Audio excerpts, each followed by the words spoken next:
মুক্ত ইবাদত এটাই হলো সবচেয়ে কঠিন কাজ, অথচ শিরিক মুক্ত ইবাদত হলো সবচেয়ে সহজ কাজ।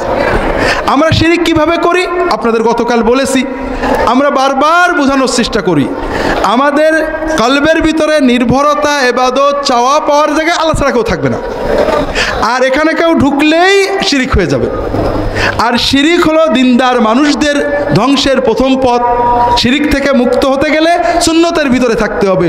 যতক্ষণ আপনার নীতি হবে নবী রাসূলুল্লাহ সাল্লাল্লাহু আলাইহি ওয়াসাল্লাম যা করেছেন করব, যা করেননি করব না, যা করেননি করব না, যা করেছেন করব।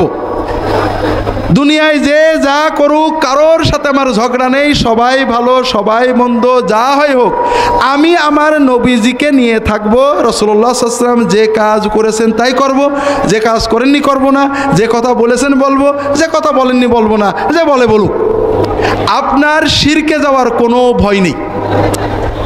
আর যখনই আপনি সুন্নতের বাইরে যাবেন, কোনোটা জায়েজ হবে, কোনোটা বেদাত হবে, কোনোটা শিরকে চলে যাবে, যাবেই যাবে।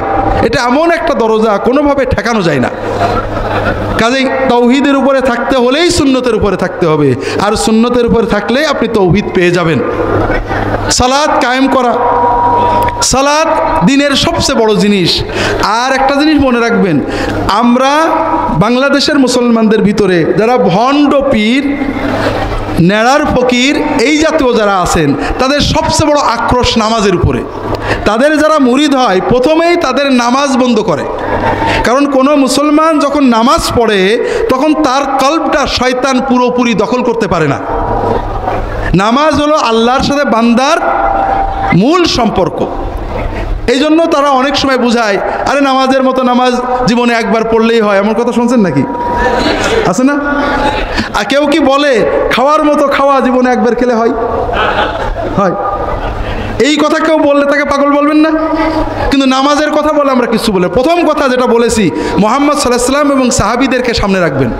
যত কথা লোকে বলবে, সরাসরি আপনার স্কেল, মাপকাঠি, মেয়ার, মানদণ্ড হলো মুহাম্মদ রাসূলুল্লাহ সাল্লাল্লাহু আলাইহি ওয়াসাল্লাম এবং সাহাবায়ে কেরাম। আপনি চট করে প্রশ্ন করবেন, মুহাম্মদ সাল্লাল্লাহু আলাইহি ওয়াসাল্লাম কি নামাজের মতো নামাজ পড়তেন না আজে বাজে নামাজ পড়তেন? নামাজের মতো নামাজ পড়তেন। তিনি কি একবার পড়লেই হয়েছিল না আজীবন আমরণ পড়তে হয়েছিল? কাজেই কেউ যদি বলে যে মুহাম্মদ সাল্লাল্লাহু আলাইহি ওয়াসাল্লাম আমি বেশি ইমানদার, আমার জীবনে একবার পড়লেই হয়, সে মুসলমান না কাফের? ব্যাস, খুব মানদণ্ড। কেউ বলবে আরে নামাজ পড়বো কি, আগে মন ঠিক হোক তারপরে নামাজ পড়বো। আমার কাছে একটা হিন্দু ছেলে আসছে, আপনাদের আখলাকে কেউ, মুসলমানদের আখলাকে কেউ মুসলমান হয় না, তারপরও ইসলামের ভিতরে এমন আলো থাকে। এই যে আল্লাহ যে ব্যবস্থাটা দিয়েছেন ওটা অনেক মানুষকে নিয়ে আসে। যেমন নামাজ বোধহয় লাস্ট কাজ না, নামাজ হলো ফার্স্ট কাজ। নামাজ না পড়লে মন ঠিক হবে কি করে? ওষুধ না খেলে কি সুস্থ হয়? কেউ যদি বলে আমি এখন রোগী, ওষুধ খাবো না, সুস্থ হয়ে খাবো, তাকে কি পাবনায় নেবেন না? এই তো পিছনে আছে, দেখবেন তো ভাইরা বেঈমান। কেউ বলে যে মারেফাত হয়ে গেলে আর নামাজ লাগে না, আছে নাকি এরকম? আছে। প্রথম কথা বোঝেন, এই যে মারেফাতের গুরুত্ব দেওয়া, এটা রাসূলুল্লাহ সাল্লাল্লাহু আলাইহি ওয়াসাল্লাম কোরআন এবং হাদিসে নেই। কোরআন এবং হাদিস বলে ইহুদি, খ্রিস্টান, আবু জাহেল তাদেরও পুরো মারেফত ছিল। মারেফত কোনো খায়ের না। এই মারেফত যখন ইমানে যাবে, ইমান এবং এলেমে পরিণত হবে, তখন সেটা কল্যাণ। ইহুদিদের মারেফত ছিল, খ্রিস্টানদের মারেফত ছিল, কাফেরদের মারেফত ছিল, কোনো লাভ হয়নি। মারেফত আছে, মেনে নিচ্ছে না, মারেফতের কোনো দাম নেই। এই জন্য ইসলামে ইমান এবং এলেমের গুরুত্ব দেওয়া হয়েছে। ইমাম আবু হানিফা রাহমাতুল্লাহ আলাইহি বলছেন, মারেফতে আমরা সবাই সমান, মারেফতের পরে ইমান না আসলে কোনো লাভ নেই। মারেফতই সব। এটা ইসলামের একটা বাতিল ফেরকা ছিল, জাহামিয়া বলা হতো। তারা বলতো, আবু হানিফা রহমতুল্লাহ আলাইহি লেখছেন, মারেফতই যদি সব হতো তাহলে খ্রিস্টান, ইহুদি, কাফের সবাই জান্নাতে যেত। আমরা বাংলাদেশের মুসলমান সবাই জান্নাতুল বাকি চিনি। জান্নাতুল বাকি চেনেন না? জান্নাতুল বাকি চেনেন তো? আমরা বাংলায় যদি কেউ জান্নাতুল বাকি না বলে বাকি বলে, তাহলে আমরা মনে করি বেয়াদবি হলো। আর রাসূলুল্লাহ সাল্লাল্লাহু আলাইহি ওয়াসাল্লাম, সাহাবীরা সবসময় এই বেয়াদবি করেছেন, অর্থাৎ ওনাদেরটাই ঠিক ছিল। এটার নাম হলো বাকি অথবা বাকি উল গারকাদ। আপনারা আমাদের ইমামদের বই পড়েন, কোথাও জান্নাতুল বাকি লেখা নেই, সব জায়গায় বাকি, জার আল বাকি, জার আল বাকি, বাকি আল গারকাত, আতাইতুল বাকি, আতা রাসূলুল্লাহ সাল্লাম আল বাকি, দা আলী আহলিল বাকি। রাসূলুল্লাহ সাল্লাল্লাহু আলাইহি ওয়াসাল্লাম এবং সাহাবাগণকে আমাদের মডেল রাখতে হবে। আমরা যদি জান্নাতুল বাকি বলি কোনো দোষ নেই, কিন্তু বাকি বললে দোষ হয় এই চিন্তাটার ভিতরে সব দোষ আছে, যে রাসূলুল্লাহ সাল্লাল্লাহু আলাইহি ওয়াসাল্লাম সাহাবীরা যেটা ব্যবহার করতেন ওইটা বোধহয় দোষের, আর আমাদের বোধহয় আদবটা ওনাদের চেয়ে বেশিই হয়ে গেল। যেমন রাসূলুল্লাহ সাল্লাল্লাহু আলাইহি ওয়াসাল্লামের কবরকে আমরা বলি রওজা শরীফ, ঠিক না? আপনি হাদিসে পড়েন, আতাইতু কবরান নবী সাল্লাল্লাহু আলাইহি ওয়াসাল্লাম, কানা কবরুন নবী সাল্লাল্লাহু আলাইহি ওয়াসাল্লাম মুসান্নামান, জা কবরান নবী সাল্লাল্লাহু আলাইহি ওয়াসাল্লাম। আবু হানিফা, মোহাম্মদ, শাফি, আহমদ ইবনে হাম্বল, মালিক রাহিমাহুমুল্লাহ বই পড়েন, বাবু জিয়ারতে কবরেন নবী সাল্লাল্লাহু আলাইহি ওয়াসাল্লাম, কবর নবীজির কবর, রাসূলুল্লাহ সাল্লামের কবর, কোথাও রওজা নেই। রওজাটা হলো কবর এবং মিম্বরের মধ্যবর্তী জায়গার নাম। মা বাইনা কবরি ওয়া মিম্বারি রওজা, আমার কবর এবং মিম্বারের মাঝখানের জায়গা, মসজিদের জায়গাটুকের নাম হলো রওজা মিন রিয়াদিল জান্নাহ।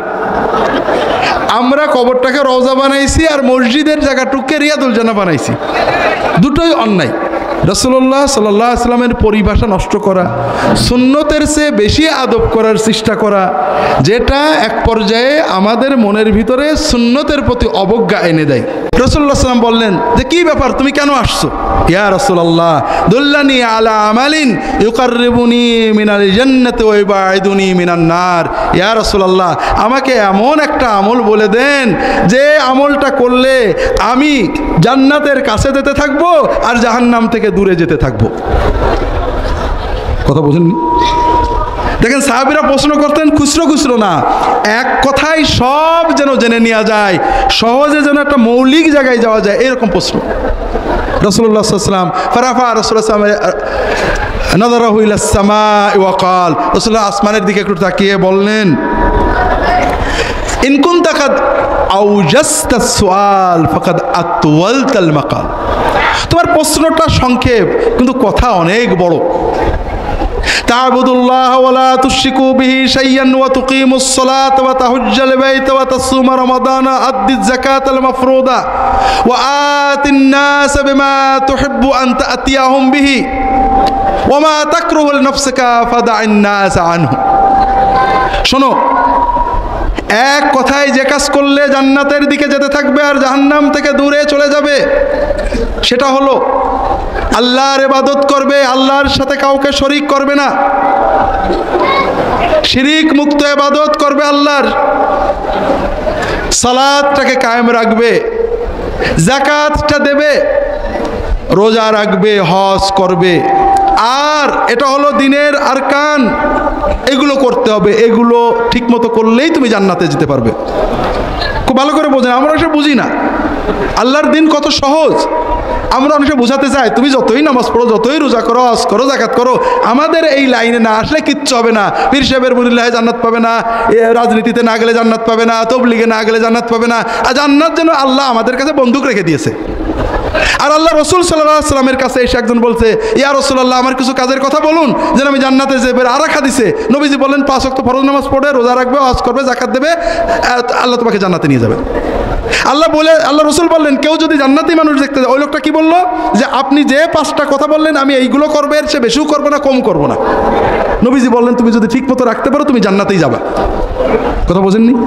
নবীজি বললেন নামাজ পড়লে, রোজা রাখলে, হজ করলে, যাকাত দিলে জান্নাতে যাবে, আর আপনি বলেন না যতই করা হবে না, আমার তরিকে আসা লাগবে। জান্নাত আল্লাহ আপনার কাছে আল্লাহ লিজ দিয়ে দিয়েছে নাকি?